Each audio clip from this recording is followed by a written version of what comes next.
உரல் மலைக்கொடிய மர்மம் டியாட்லவ் பயணிகள் மரணம் 1959ஆம் ஆண்டு பனிமூடிய உரல் மலைத்தொடரில் 9 இளைஞர்கள் ஒரு பயணத்திற்காக கிளம்பினார்கள். இவர்களில் எல்லாரும் தேர்ந்தெடுக்கப்பட்ட மிகுந்த அனுபவம் கொண்ட மலைப்பயணிகள்.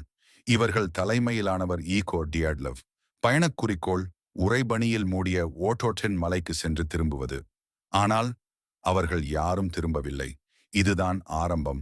உலகின் மிக மூடிய மர்மமிக்க சம்பவங்களுள் ஒன்றான டியாட்லவ் பாஸ் இன்சிடென்ட். பயணம் தொடங்கியது ஜனவரி 27, 1959 அன்று அவர்கள் பயணத்தை தொடங்கினர்.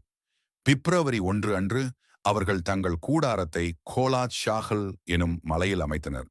இந்த மலைக்கு மரணத்தின் மலை என்று அர்த்தம் கொண்ட பெயர். அதற்கு பிறகு அவர்கள் எவரும் உயிருடன் காணப்படவில்லை. மீட்பு பணி கொடூரமான காட்சிகள். பிப்ரவரி 26 மீட்பு படையினர் அவர்களின் கூடாரத்தை கண்டுபிடித்தனர். அது உள்ளிருந்து கிழிக்கப்பட்டிருந்தது. அவர்கள் உட்புறமாகவே தங்கள் கூடாரத்தை விரைந்து கிழித்து ஓடியிருப்பதை காட்டுகிறது.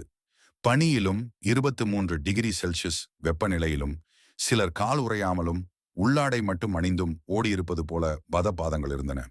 முதலில் இருவர் மரத்தடியில் கண்டுபிடிக்கப்பட்டனர். அவர்கள் மரத்தினை ஏற முயன்றிருப்பது போல கை காயங்களுடன். 3 பேரை அருகில் கண்டனர். அவர்கள் கூடாரத்தை நோக்கி செல்ல முயன்ற நிலையில் இறந்திருந்தனர்.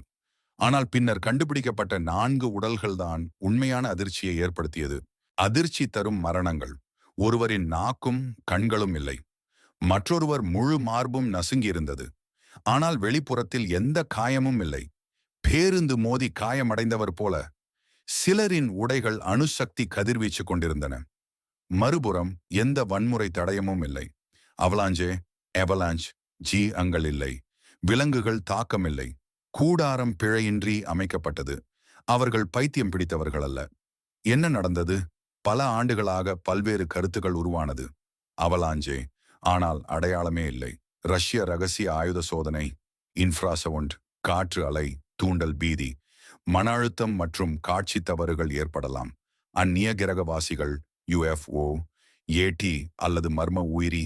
ஆனால் எந்த ஒரு காரணமும் எல்லா சான்றுகளுக்கும் சரியாக அமையவில்லை. முடிவாக 2019 அரசு இந்த வழக்கை மீண்டும் திறந்தது. முடிவில் சொன்னது, இது இயற்கை காரணமாக நடந்த விபத்து. ஆனால் மக்கள் இன்று வரை நம்பவில்லை. டியாட்லவ் பாஸ் இன்னும் உறைய நிற்கிறது. பின்வரும் பாதங்கள், பதில்கள் இல்லாத மரணம் எப்போதும் கேள்வியாகவே நின்று கொண்டிருக்கிறது. அது ஒரு மனிதன் செய்த விபத்தா, அல்லாத விஷயமா?